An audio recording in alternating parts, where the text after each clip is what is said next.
토리스 전기차가 정식으로 공개됐죠. 9월쯤 출시 예정인데 벌써부터 대반격 조짐이 보이고 있습니다. 얼마 전에 말씀드렸던 대로 현대기아차도 지금 발등에 불이 떨어진 거나 마찬가지잖아요. 테슬라가 저가형 전기차 전쟁을 선언하면서 현대기아차도 계획을 현실로 바꾸는 과정에 빨리 돌입해야 하는 상황입니다. 그래서 그런지 소문과 계획에 불과했던 차들이 하나씩 정식으로 공개될 거라는 소식들이 나오고 있습니다. 저렴하게 나올 거라 했던 차들뿐만 아니라 소비자들이 유독 기대했던 차들도 마찬가지입니다. 그중 가장 먼저 나올 차가 EV5인데 재밌는 포인트가 굉장히 많습니다. 쉽고 빠르게 정리해드리겠습니다.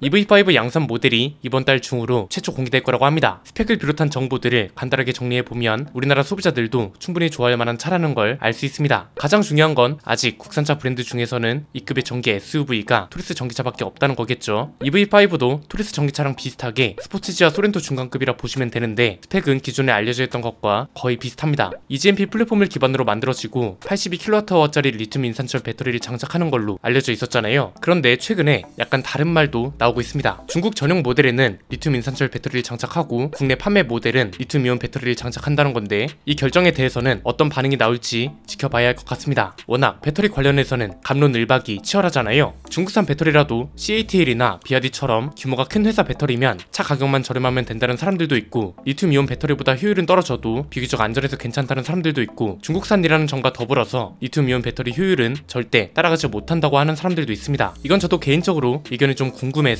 국내 모델에는 리튬이온 배터리, 중국 모델에는 리튬 인산철 배터리를 장착한다는 것에 대한 의견을 댓글로 남겨주시면 감사드리겠습니다. 국내 판매 모델의 스펙은 아직 구체적으로 공개된 건 없습니다. 다만 아이오닉 6나 EV6에 들어가는 77.4kWh 용량보다는 더 클 거라고 합니다. 기존에 출시됐던 차와 차이가 좀 있는 건 배터리에 800V 고전화 시스템이 아니라 400V 시스템이 적용된다는 겁니다. 800V 시스템이 들어가면 350kW 출력의 초고속 충전기도 사용할 수 있는데 이 차는 이게 불가능한 거죠. 원래는 중국 전용 모델로만 판매하려 했는데 송호선 기아 대표이사 사장이 국내에도 EV5를 판매하겠다고 방향을 틀었고 이게 지금 곧 현실이 될 거란 건데 이렇게 되면 9월에 출시되는 토레스 전기차랑 판매량 경쟁을 하게 될 겁니다. 여러가지 비교 포인트가 있는데 정리해보면 이렇습니다. 크게 세 가지인데요. 첫 번째는 현대기아차도 LFP 배터리 사용 비중을 늘리고 있다는 겁니다. 아직 EV5 국내 모델에 어떤 배터리가 들어갈지 확정된 건 아니라고 합니다. 중국산 배터리라는 점 때문에 마케팅 차원에서 고심을 많이 하고 있는 것 같은데 어쨌든 리튬 인산철 배터리가 들어간다는 건 맞는 거잖아요. 토리스 전기차도 BYD의 리튬 인산철 배터리가 들어가고 앞으로 현대기아차의 저가형 전기차에는 대부분 리튬 인산철 배터리가 들어갈 겁니다. 현대차 그룹이 CATL하고 협업하면서 사용 비중이 그만큼 많아질 거란 거죠. 이 소리는 뭐냐면 KG 모빌리티, 줄여서 KGM뿐만 아니라 현대기아차도 앞으로 리튬 인산철 배터리에 대한 논란 해소가 과제로 주어진다는 겁니다. 지금까지 논란이 되고 있거나 이론과 주장은 있지만 검증 데이터가 부족한 것들이 뭔가요? 대표적인 게 겨울철 효율이죠. 이론적으로는 이런 얘기가 많습니다. 리튬 인산철 배터리도 어쨌든 시간이 지나면서 기술이 발전이 되어 왔기 때문에 예전하고는 다르다는 거죠. 여기에 요즘 전기차는 열관리 시스템하고 히트펌프 시스템이 대부분 들어가 있기 때문에 겨울철 효율에 별 차이가 없다는 이론의 주장은 꽤 많습니다. 그런데 아직 우리가 체감할 수 있는 데이터가 부족하기 때문에 대부분이 불신을 일단 가져가고 시작하는 거죠. 아직 우리나라에는 리튬 인산철 배터리를 장착한 국산 전기차를 찾기 힘든 게 현실이고 이 소리는 환경부 인증 데이터도 충분하지 않고 실제로 이 배터리가 들어간 전기차를 경험해본 차주들도 적기 때문에 불신을 가지고 가는 게 당연한 거라는 겁니다. 그래서 지난번에 토리스 전기차 이야기를 하면서 환경부 인증 데이터가 중요하다고 강조했던 거고요. 우리나라 환경부 전기차 인증 주행거리가 전 세계적으로 까다로운 걸로 유명하고 전 주행거리 비교 데이터도 모든 차종이 갖고 있잖아요. 그래서 리튬 이온 배터리를 장착한 차와 리튬 인산철 배터리를 장착한 차의 저온 주행거리 데이터 차이가 크지 않다. 이러면 이제 비교적 가격이 저렴하다는 게 이점이 되면서 판매량 경쟁에서 우위를 가져갈 수 있는 기회가 많아진다는 거죠. 이걸 이제 KGM뿐만 아니라 현대기아차도 해결해야 한다는 건데 두 번째는 리튬 인산철 배터리 비중이 늘어나고 있다는 걸 부정할 수가 없다는 겁니다. 리튬 인산철 배터리가 뭔가요? 리튬 이온 배터리와 연료와 특성이 다른 배터리죠. 우리가 흔히 알고 있는 리튬 이온 배터리는 원료가 니켈, 코발트, 망간 이런 거고 LFP 배터리는 리튬하고 인산, 철 이런 게 주원료입니다. 그래서 지금까지 알려진 바로는 에너지 용량은 리튬 이온 배터리가 통상적으로 높고 안전성은 LFP 배터리가 높고 수명도 LFP 배터리가 길다는 거죠. 그리고 사용 비중도 실제로 많아지고 있습니다. 배터리 종류가 크게 세 가지입니다. NCM 이게 흔히 말하는 리튬 이온 배터리고 NCA, LFP 이렇게 세 가지가 있습니다. 점유율 변화를 보면 LFP 배터리 비중이 2021년부터 크게 늘어나고 있다는 걸 알 수 있습니다. 여기서 구분해야 할 건 2021년부터 급증하기 시작한 이유는 이때부터 중국 전기차 브랜드가 급증하기 시작하면서 늘었다고 볼 수 있고, 이제 그 이후부터 늘어나는 데이터는 글로벌 전기차 시장에 전기차 종류가 늘어나면서 LFP 배터리 사용도 늘어나고 있는 거라고 해석하면 적절할 듯합니다. 왜냐면 불과 몇 년 전까지만 해도 전기차는 중형급 이상이 대부분이었습니다. 차체가 커야 배터리를 넣기도 편하고 배터리를 많이 넣어야 배터리 효율도 일정 수준 구현할 수 있으니까요. 다만 단점은 뭐다? 배터리가 굉장히 비싸다는 거죠. 그래서 차 가격도 비싸지고 이에 따라 구매 보조금이라는 게 따라붙고 있는 건데, 이제는 판도가 바뀌고 있는 거죠. 테슬라가 LFP 배터리를 장착하면서 저가형 전기차 전쟁에 뛰어들었다고 말씀드렸잖아요. 지금 전기차 시장 판도가 이쪽으로 틀어지고 있는 겁니다.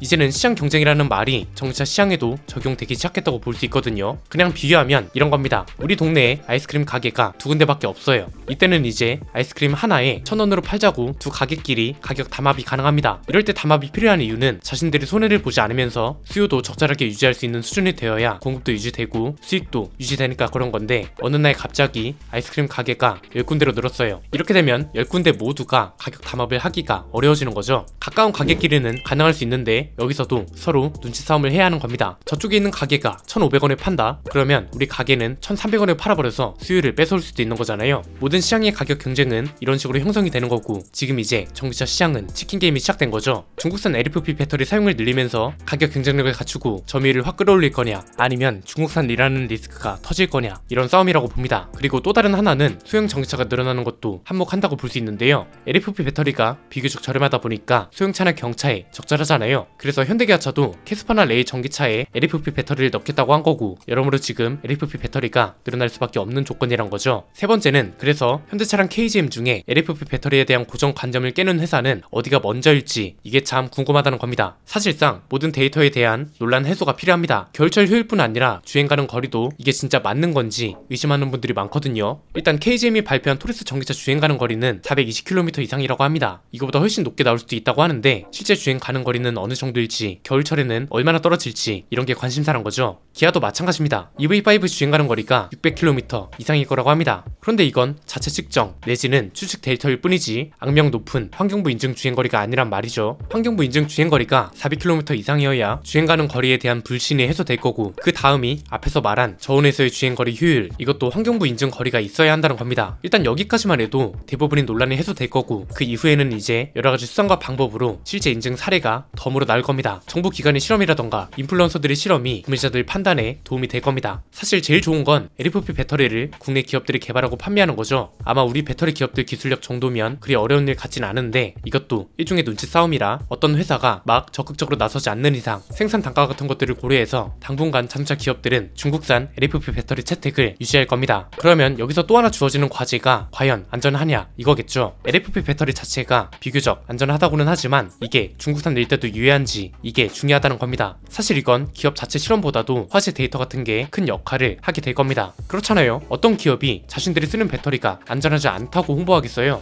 여러가지 방법으로 안전성을 강조할 텐데, 이게 실제 사고 현장에서도 유효한 사실인지도 봐야 할 겁니다. 그러니까 결국 먼저 과제를 해결하는 쪽이 초반에 유리한 고지를 선점할 거란 거고요. 이런 모든 논란들이 해소된 다음에야 본격적인 경쟁이 있을 거라고 봅니다. 배터리 관련해서 논란이 해소된 다음에 가격 경쟁력이나 디자인, 상품성, 이런 게 본격적으로 경쟁을 이룰 거란 거죠. 이게 해소가 안 된 상태라면 다른 경쟁 요소들이 모두 배터리 논란에 붙일 게 뻔해서 먼저 논란을 해소하는 쪽이 어디일지 궁금해지네요. 일단 가격은 토리스 전기차가 유리한 상황입니다. 토리스 전기차가 보조금 포함 3천만원 후반대에 구매가 가능한데, EV5는 출시 예상 가격이 5천만원대라고 합니다. 보조금을 포함하면 4천만원대라서 이것도 결국 배터리 논란이 어떻게 해소되는지에 따라 결과가 달라질 걸로 보입니다. 오늘 내용은 여기까지입니다. 내용이 유익하셨다면 구독과 좋아요, 알림 설정 부탁드립니다. 지금까지 저는 안피디였습니다. 감사합니다.